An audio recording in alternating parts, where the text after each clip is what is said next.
My hand was shaking so hard I dropped my phone twice before I could read the text again. The NICU hallway smelled like hand sanitizer and burnt coffee, and somewhere behind the double doors, my 4-month-old daughter was lying under a blanket of wires with her chest cracked open and stitched back together like a seam that didn't want to hold. I still had the surgical gown ties looped around my wrist. I hadn't taken it off. My fingers wouldn't work right. The photo I'd sent was the only one I had the strength to take. Her tiny hand wrapped around my thumb, the tape on her cheek, the tube taped along her jaw. 3 words came back. Stop making her our problem. I read it 4 times. Then I looked up and I saw my mother's name still glowing at the top of the screen. And somewhere down the hall, a machine started beeping, and I didn't know if it was my daughter's monitor or my own pulse in my ears. My name is Renata Cole. I'm 34 years old, and 11 years ago I started a small commercial cleaning company out of the trunk of a 2009 Honda Civic with $600 and a mop bucket I bought secondhand. By the time my daughter Ren was born, that company, Cole Facilities Group, was pulling in $2.3 million a year in contracts across 4 states, with 61 employees on payroll and a reputation for showing up when nobody else would. I built that from nothing. No family loans. No safety net. My father died when I was 19 and my mother Diane made it very clear very early that whatever I did with my life was going to be my business and my business alone, unless of course she needed something from it. Ren was born 11 weeks early, at 2 pounds 11 ounces, with a heart defect the doctors called hypoplastic left heart syndrome. She needed 3 surgeries before her first birthday. The first one alone cost $340,000 before insurance covered its share. And even after that, our out-of-pocket exposure sat at $58,000, money I had because I'd built a company that could absorb it. My mother had never met her granddaughter in person. Not once. She lived 40 minutes away. That text, "Stop making her our problem," was the first time my mother had said anything about Ren at all since she was born. I didn't cry when I read it. I want to be clear about that because everyone assumes that's where this story goes. I didn't cry. I got very, very quiet. And quiet for me has always been the moment right before I start taking notes. 2 weeks after Ren came home from the hospital, weighing barely 9 pounds with a feeding tube still taped to her cheek, I got invited to a family dinner. My brother Marcus was turning 40. My mother hosted it at her house, the one I'd quietly paid the property taxes on for the last 3 years without either of them knowing I knew that detail. My accountant flagged the transfers when Marcus asked to borrow, just for 6 months run, I swear. I almost didn't go. My husband Tomas told me I didn't know anyone in appearance 3 weeks after our daughter's second heart surgery. But some old stupid part of me still wanted my mother to ask how Ren was doing. Just ask. I walked in carrying a diaper bag and a body that hadn't slept more than 90 consecutive minutes in 6 weeks. My mother was in the kitchen in a cream silk blouse I didn't recognize, pouring wine for Marcus's girlfriend, laughing at something with her head tipped back. She saw me. She looked at the diaper bag. She looked back at her wine glass. "You didn't have to bring all that," she said, meaning the bag, meaning the medical equipment, meaning I understood later, meaning me. Marcus, mid-pour, raised his glass and said, loud enough for the room, "Here's to the one Cole who actually knows how to relax." Everyone laughed. Nobody asked about Ren. Not one person all night asked to see a photo, asked how the surgery went, asked if I was okay. I sat in the corner with my daughter's monitor buzzing quietly in my pocket, and I watched my mother refill glasses for people who had never once shown up for me, and I understood with total clarity that I had been erased from that house a long time before that dinner. I had just been too busy keeping a baby alive to notice. Beat 1, the property records. A week later, still raw, I did what I always do when I'm too hurt to feel anything. I opened a spreadsheet. I pulled the county property records for my mother's house, the one I'd been quietly covering taxes on. What I found stopped me cold. She'd taken out a home equity line of credit 4 months earlier, $85,000, and listed Marcus as a co-signer. I called her, kept my voice level, and asked what the loan was for. "Home improvements," she said, smooth as glass. "The roof, the foundation, some structural remediation," the inspector flagged. "You wouldn't understand the scope, Ran. It's a whole engineering issue with the drainage grating. I said that sounded reasonable. I said I hoped it went well. I hung up and drove past the house that weekend. There was no construction. No permits posted. No dumpster, no scaffolding, nothing. Beat to the dealership. 3 weeks after that, Tomas spotted Marcus's new truck in a parking lot. A 2026 Ford Raptor, sticker price north of $78,000, temp tag still in the window. I quietly called a friend who worked finance at a dealership across town, described the truck, and asked her to check the regional sales database for anything matching. It took her 1 day to find the paperwork. The down payment on that truck, $22,000, had come from a check drawn on my mother's Helic account, dated 6 days after she pulled the funds. When I brought it up gently, framing it as just making sure everything's okay with the loan, Marcus laughed it off. Mom's helping me bridge some liquidity, while my commission structure resets at the new firm. It's a family loan, Ren, it's not that deep. You of all people should get cash flow management. I nodded. I said that made sense. I said family should help each other. Behind that calm face I was doing math.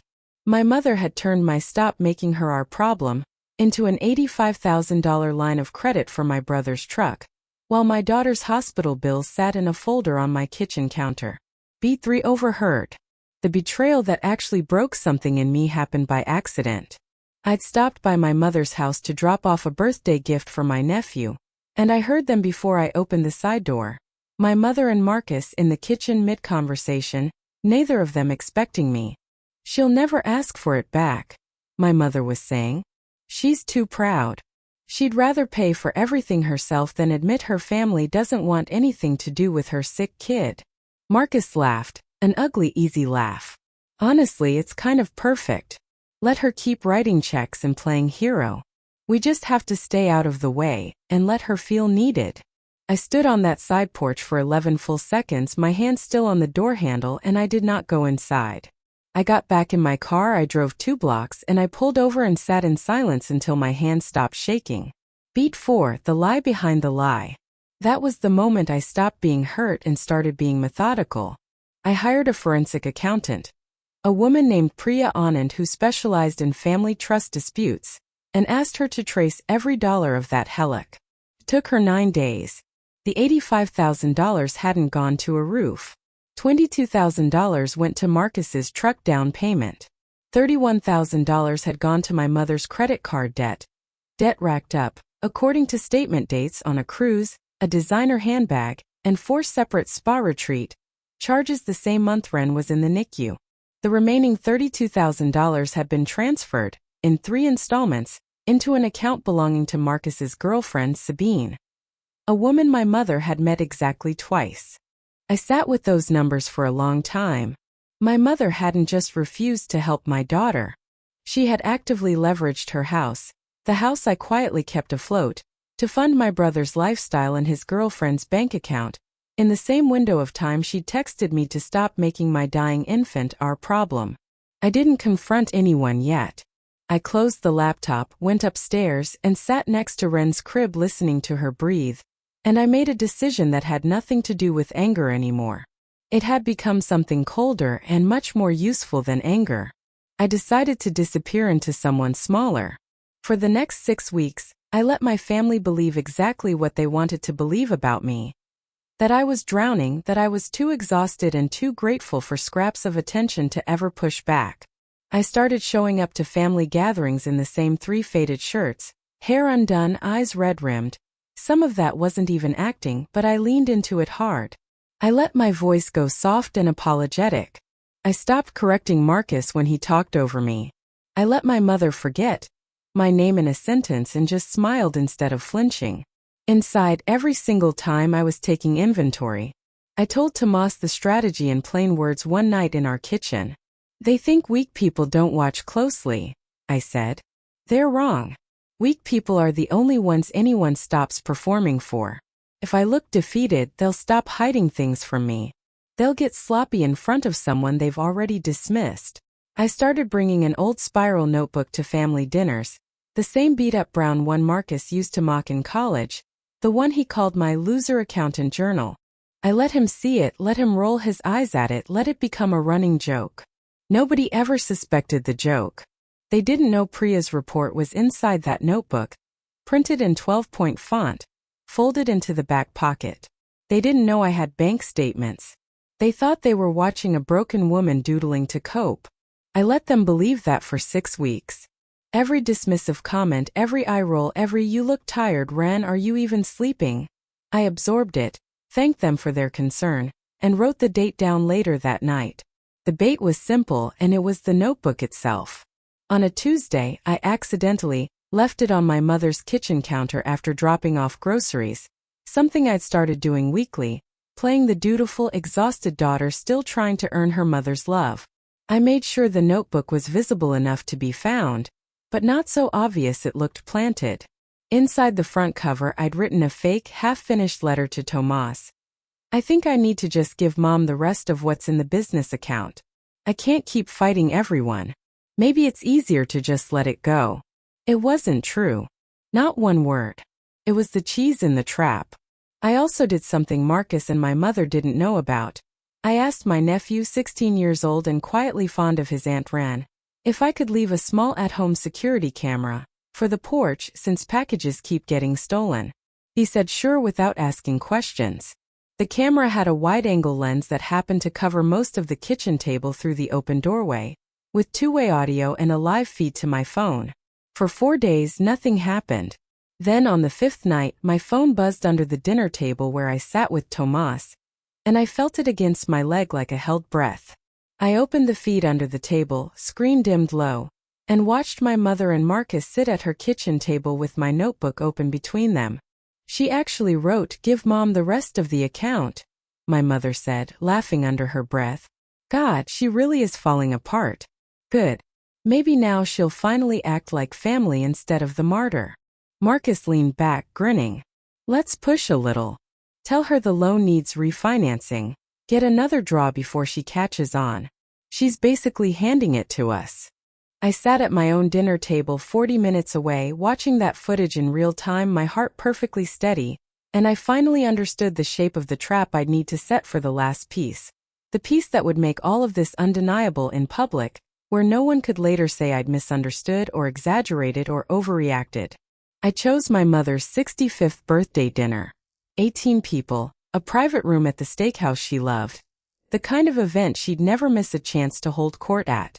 Marcus arrived in a blazer that probably cost more than Ren's first month of formula. My mother wore the cream silk blouse again.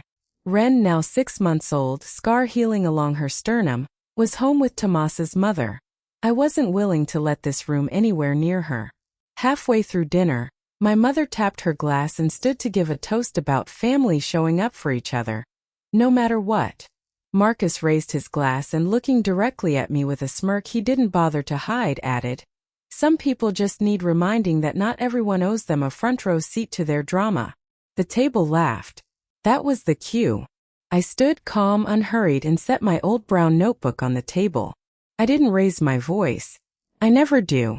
"I want to toast something too," I said. "To my mother's home equity loan. $85,000, taken out 4 months ago." I opened the notebook to Priya's report. 22,000 of it bought Marcus's truck. 31,000 paid off a cruise and a Cartier bag. 32,000 went to Sabine's checking account, in 3 transfers, the same month my daughter had open heart surgery. The room went silent in the specific way rooms go silent when something true and ugly has just landed on a white tablecloth. "And I want to thank my mother," I continued, voice never rising, "for texting me the day after that surgery to stop making my daughter our problem. Because I did. I stopped. I stopped waiting for either of you to show up. I just didn't realize you'd both been showing up for each other's bank accounts this whole time." My mother's face had gone the color of the tablecloth. Marcus started. "Ren, that's not the loan was for structural remediation," I said quietly. "I remember. I drove past the house. There's no new roof." I pulled out my phone and set it on the table, screen up, and pressed play on the kitchen footage. My mother's laugh clear as day. "She actually wrote, 'Give Mom the rest of the account.' God, she really is falling apart." 18 people heard that. Nobody laughed this time. Then I did the one physical thing I'd promised myself I would do. The thing that mattered more to me than anything Priya's report contained. I picked up the folded, dog-eared OU Marcus had signed 2 years ago for a temporary $15,000 loan he'd never once mentioned repaying, tore it cleanly down the middle, and set both halves next to his plate. "You don't owe me that anymore," I said. "You never intended to pay it back anyway. Now we're even." My mother's brother-in-law, an actual attorney who happened to be seated 3 chairs down, cleared his throat and said quietly that co-signing fraud tied to a Heartless misrepresentation was, technically, a matter he'd need to report given what he'd just heard. He had a fiduciary obligation as a witness to a family trust he administered. That detail wasn't part of my plan. It was simply what happens when the truth is loud enough that even bystanders can't stay neutral. I picked up my coat. I didn't slam the door on the way out. I didn't need to. The silence behind me did that for me. Within a month, the consequences stacked up fast, and I heard about most of them secondhand, the way you hear thunder after you've already seen the lightning. The bank that issued my mother's HELOC opened an internal review after her brother-in-law formally reported the discrepancy between the stated loan purpose and its actual use. She was required to refinance the remaining balance under stricter terms and lost her preferred rate status entirely.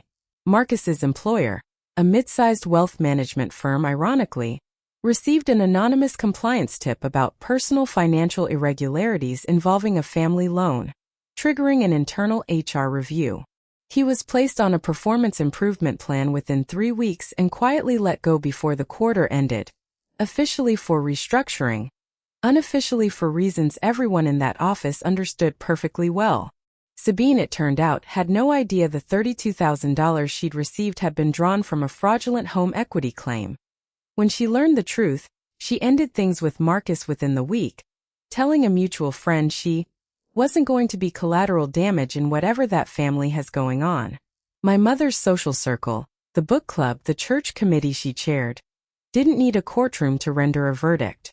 Word travels fast in small towns, and within 2 months she'd quietly stepped down from the committee, citing personal matters. I want to be honest about the one thing I did that had nothing to do with punishment. Marcus's old assistant, a woman named Deja who had nothing to do with any of this and had, in fact, been the one who quietly warned me 2 years ago that Marcus was asking around about family loans, lost her job in the same restructuring that took Marcus down. I paid 3 months of her rent anonymously through a mutual friend, no note, no strings, and helped her get an interview at my own company's client services division. She works there now. She doesn't know it was me. I'd like to keep it that way. That, to me, mattered more than any of the consequences the others faced. It's easy to want people to lose things. It's harder and more important to make sure the people who did nothing wrong don't lose anything at all. It rained the night my mother showed up at my door. Late October, 7 weeks after the dinner, the kind of cold rain that gets into your coat collar no matter how tightly you pull it closed.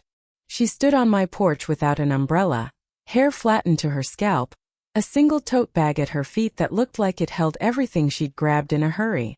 She'd lost the house. The bank had called the loan after the review flagged too many irregularities, and a forced sale had followed within the month. "Run," she said, and her voice cracked in a way I'd never once heard in 34 years. "I have nowhere else. Please. She's my granddaughter too." I stood in the doorway with the porch light throwing a yellow circle around both of us, and Ren's monitor sat clipped to my hip, softly hissing static from upstairs where she was finally, blessedly, asleep.